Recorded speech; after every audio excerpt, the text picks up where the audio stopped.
Queridos irmãos e irmãs, a alegria do ressuscitado deve contagiar os nossos corações. Ele vive, ele está triunfando, ele ressuscitou após ser lançado 3 dias no ventre da terra. Ele ressuscitou. Ele mesmo falara aos discípulos: o Filho do Homem vai sofrer, vai ser morto, mas no 3º dia vai ressuscitar. Quando ele glorificou o templo, ele também falou: destruirei em 3 dias esse templo e o reerguerei. Então foram lances, anúncios prefigurativos que Jesus ia dando da paixão e da ressurreição. E tudo aquilo que ele falara se tornou realidade. De fato, ele foi entregue na mão dos pagãos, mas ressuscitou para nos dar vida e vida em abundância. No Antigo Testamento, a Páscoa tem um novo significado, no sentido judaico. Inicialmente nos lembrava a passagem de Deus no Egito, quando ele feriu os primogênitos e salvou todos aqueles que foram untados, banhados com o sangue do Cordeiro. Depois houve a evolução do significado da Páscoa. Passou a ser o dia da grande libertação, onde o povo de Israel estava escravo no Egito e foi libertado por Moisés, passou pelo Mar Vermelho e chegou à terra prometida. A palavra Páscoa significa passagem. Passagem de uma vida de escravidão para uma vida nova. No Antigo Testamento era o dia da celebração desta grande libertação operada pelo amor de Deus. A passagem do Mar Vermelho, a passagem da vida de escravidão para uma vida nova, para a terra prometida. E no Novo Testamento, a Páscoa nos lembra a passagem da morte para a vida. Da morte de quem? Da morte de Jesus que ressuscitou. E da nossa vida também. Éramos mortos antes da ressurreição do Senhor, mas Ele pagou o nosso resgate e através do seu sangue nos libertou. E nós também saímos do pecado e renascemos para a vida. E como é que acontece a Páscoa? Todas as vezes que nós celebramos a Eucaristia, acontece a Páscoa. Jesus de novo se imola, se faz um cordeiro para nos dar vida, para nos alimentar, para que tenhamos vida e vida em abundância. Então, quando nós cantamos o Aleluia, hoje, nós estamos dando o maior louvor a Deus. Aleluia!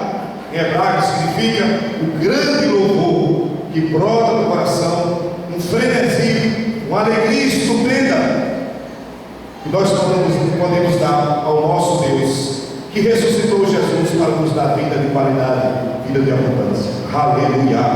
É o grande canto, sem exageros, mas é a palavra especial que hoje nós devemos que deve exatamente brotar no coração da gente. Olhando um pouquinho para o Evangelho, nós acompanhamos algumas provas da ressurreição. A pedra foi rolada, o sepulcro estava vazio. É uma das provas.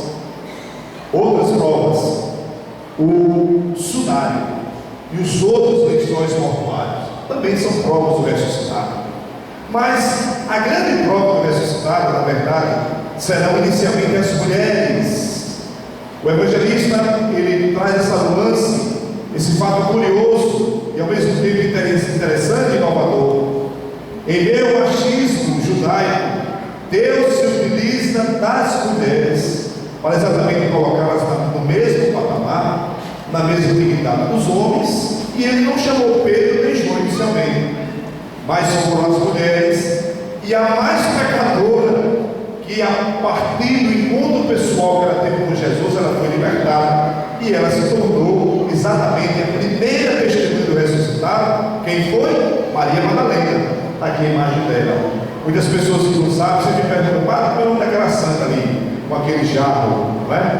Nos lembra Maria Madalena, que ungiu os pés de Jesus com um nardo especial, lá naquela cena da mulher que chorou e ungiu e enxugou os cabelos de Jesus. Deus chama os fracos para confundir os pobres. Deus chama aquilo que é vil, que é desprezível para confundir os orgulhosos. Por isso que ele utilizou, chamou e colocou Maria Madalena, desprezível aos olhos humanos, para ser a primeira do ressuscitado. Ela saiu como louca, cantando, dizendo: ele ressuscitou. Ela foi a primeira missionária da ressurreição, levou a boa notícia do ressuscitado para os apóstolos. Aí o Evangelho diz que depois vieram dois, um correndo, mais fogoso do povo, pior. João era um discípulo amado, jovenzinho, ia ter uns 20 anos, foi de anos a 20 anos, e Pedro, já 70, né? Um pico um pouco mais devagar. É interessante que diz o seguinte: João chegou primeiro, claro, correu mais, mas Pedro chegou depois e João não entrou, ele esperou Pedro. Primeiro, porque João saiu correndo? Porque ele era um discípulo amado, a saudade, a nostalgia do seu amado, carinho que João tinha, e a jovialidade o levou mais depressa. Mas ele também reconheceu que dentre os apóstolos, Pedro deveria ter a primazia, ele deveria ser aquele que dentre os apóstolos devia ver o ressuscitado primeiro. Por isso que ele chegou na porta do sepulcro e não entrou. Esperou Pedro chegar devagarinho, Pedro entrou, e diz o Evangelho, viu e acreditou. Depois João entra, viu e acreditou, e eles saíram exatamente anunciando que Jesus tinha ressuscitado. Então, esta deve ser a nossa postura, a postura de todos nós, cristãos batizados, mergulhados no mistério da paixão e morte do Senhor Jesus, novas criaturas, filhos de Deus. Nós devemos ser exatamente discípulos do ressuscitado e sermos também missionários desta ressurreição, como Maria Madalena, como João e como Pedro. Essa deve ser a nossa missão sempre. O Senhor está no meio de nós. Fisicamente, Ele voltou à direita do Pai. É isso que vamos celebrar na ascensão. Mas Ele está no meio de nós. Está em cada um de nós aqui presente nesta Eucaristia. Está na Eucaristia apresentada para nós. Está na palavra. Está no pequeno, está no pobre. Está no enfermo. Está na pessoa que carece da gente. Está presente nos nossos momentos de orações. Ele mesmo nos falou: onde 2 ou 3 estiverem reunidos em meu nome, eu estarei no meio deles. Então Ele está no meio de nós. O seu Espírito de ressuscitado nos acompanha, está com a gente. Aproveitemos esta Eucaristia para render graças ao Senhor pela semana que tivemos e, consequentemente, nos preparar já para a festa de Jesus ressuscitado, que é no próximo domingo. Aqui a gente descansa na segunda, terça-feira, se Deus quiser, na oitava da Páscoa. O dia da Páscoa se estende por 8 dias e o tempo pascal vai até Pentecostes, 50 dias.